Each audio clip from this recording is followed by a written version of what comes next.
근데 넘어서는 안 되는 마지노선이 집권 여당의 당직자나 당원으로서 대통령을 직격하고 직접 겨냥해서 소위 말하는 디스하는 행위라고 생각합니다. 이건 이 국민의힘뿐만 아니라 민주당 내부에서도 불문율로 여겨지는 우리 정치의 금도라고 생각하는데요. 최근에 며칠 사이에는 아무래도 뭐 상임 전국이나 전국이 일정 등이 잡히다 보니까 다소 격앙된 메시지 끝에 윤석열 대통령을 직접 겨냥해서 비난하는 그런 어조들이 나오고 있는데, 그렇게 되면 홍준표 시장이나 뭐 또 다른 분들이나 이런 분들이 그래도 이준석 대표가 우리 국정 운영 동력을 위해서 필요하다, 결국에는 같이 가는 게 좋다, 정치적 어떤 타결점, 이 명예로운 퇴진을 열어줘야 된다라고 설득을 하고 목소리를 내기가 굉장히 힘들어지거든요. 결국 주위의 모두를 다 적으로 만들게 되면 그 공간이 굉장히 협소해지는 거 아니겠습니까? 조금이라도 일치하는 게 있다면, 교집합이 아주 최소화된 부분이라도 있다면 적이 아닌 아군으로 만들어서 이 나의 영역을 넓혀가는 게 정치라고 봤을 때, 지금 굉장히 절박한 상황인 것은 알겠습니다만 대통령을 지켜가는 것이 과연 이준석 대표의 현재 상황이나 앞으로의 정치 복귀, 정치 행보에 도움이 되는지, 그 부분은 굉장히 의아스럽고요. 얘기하신 저 붉은색 이모티콘을 체리척이라고 하는데, 그러니까 체리가 엄지척을 한다, 그거죠? 저는 방울토마토인 줄 알았습니다. 아, 방울토마토인가요? 네. 체리인데. 근데 장해찬 이사장님이 과거 한 인터뷰에서 저거는 윤석열 대통령님이 아주 기분 좋을 때 쓰는 거다라는 내용을. 저의 1년도 더 된 인터뷰인 것 같아요. 네. 경선 초기 인터뷰가 다시금 화제가 되어서 저도 이게 무슨 일인가 싶기는 한데요. 네. 어쨌거나 뭐 저 이모티콘에 대한 이야기를 제가 언급한 적은 이 사안과 전혀 무관하게, 1년 전 인터뷰에서 제가 뭐 대통령님에 대한 좀 뭐 어떤 좋은 이야기, 에피소드 이야기해달라는 질문에 저 이모티콘 이야기를 한 적이 있습니다. 일단 저기 이제 베리베리 좋아요, 뭐 이런 뜻인 거죠, 이제. 이제 화답의 의미, 뭐 그런 화답의 의미. 의미죠. 알겠습니다. 그러니까 이제 보내는 분의 입장보단 받으셨던 우리 이사장님 경우에는 이 이모티콘이 가끔 나올 때가 정말 좋으셨다, 이런 취지였던. 뭐 그 말씀이신 당시에는 거죠? 뭐 예. 여러 가지 보고를 자주 드렸는데 예. 아무래도 뭐 다른 수용되고 이야기보다 좋아졌을 이런 때. 이모티콘이 오면은 제 보고가 잘 읽혔구나라는 정도의 느낌으로 인지를 했었습니다. 그러니까 하필 오늘 섭외가 되셔가지고 거기에 대해서는 제가 심심한 유감을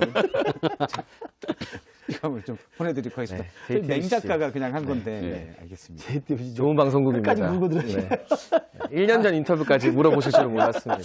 다음 주제로 넘어가도록 하겠습니다. 조은박 이사장이 얼마 전까지는 이준석 대표를 상당히 이해하는 발언 많이 하시다가 오늘은 상당히 거칠게 좀 표현하시는 것 같네요. 왜냐하면 예. 제가 윤리위 결정 이전까지는 윤리위의 절차 진행 과정에 대해서 시종일관 부정적이었습니다. 지금도 윤리위의 절차에 대해서 제가 비판했던 내용을 회수하고 싶은 게 하나도 없습니다. 그리고 그때도 뭐 제 개인적으로 내부 인사가 진행되는 과정에서 정부 장관 임명이나 인사에 대해서 비판했던 건 여전히 같은 의견을 가지고 있습니다. 특히 박순애 장관의 최근 행보를 보게 되면 제가 그때 임명 반대하면서 비판하길 잘했구나라는 생각도 합니다. 그런데 중요한 것은 결정이 나고 나서 당내의 어떤 정치적 기구에서 의사결정이 내려지고 나면 그게 누군가에게 유리하건 불리하건 억울하건 말건 떠나서 당원들은 거기에 대해서 존중하고 최대한 혼란을 줄이는 방향으로, 더군다나 일반 당원이나 뭐 일개 당협위원장 정도가 아니라 정말 책임 있는 고위당직자라면 그 방향 안에서 생각을 해야 되는 게 맞다고 보는데요.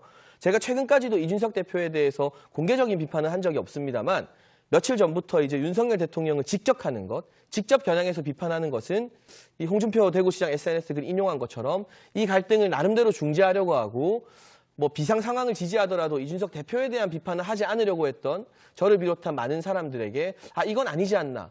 윤석열 대통령이나 대통령실을 향해서 쓴소리가 필요한 것처럼 지금 이준석 대표가 대통령을 직격하면서 내는 메시지에 대해서도 쓴소리가 필요하다라는 차원에서 이런 말씀을 처음으로 드리는 겁니다. 예, 알겠습니다. 지금 여당 위기가 왜 왔다고 생각하세요? 여당 위기요? 예. 뭐 총체적인 거죠. 예. 당은 당대로 누구한테 가장 큰 못하고 책임이 있다고 보십니까?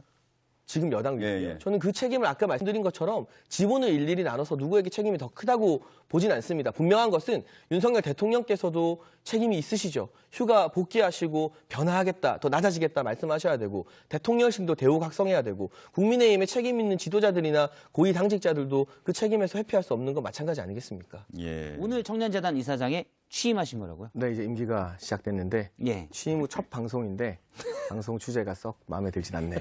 예, 방송 중에 미리 말씀드리면 들켜버린 사적 대화를 아주 길게 갈 것 같고요. 하기승 경찰대도 있고 그렇습니다. 오늘 주제가. 아니 또 이사장님 사적 대화를 대통령님과 자주 나눠보셨잖아요. 취임 축하 선물로 JTBC에서 아주 좋은 좋은 축하로 우리가 방송을, 박수라도 쳐줘야 되는데 지금 박수 치고 오늘 주제도 뭐 바로 사적 대화 들어가겠죠. 장해찬 청년재단 이사장의 취임을 축하드립니다. 감사합니다. 네.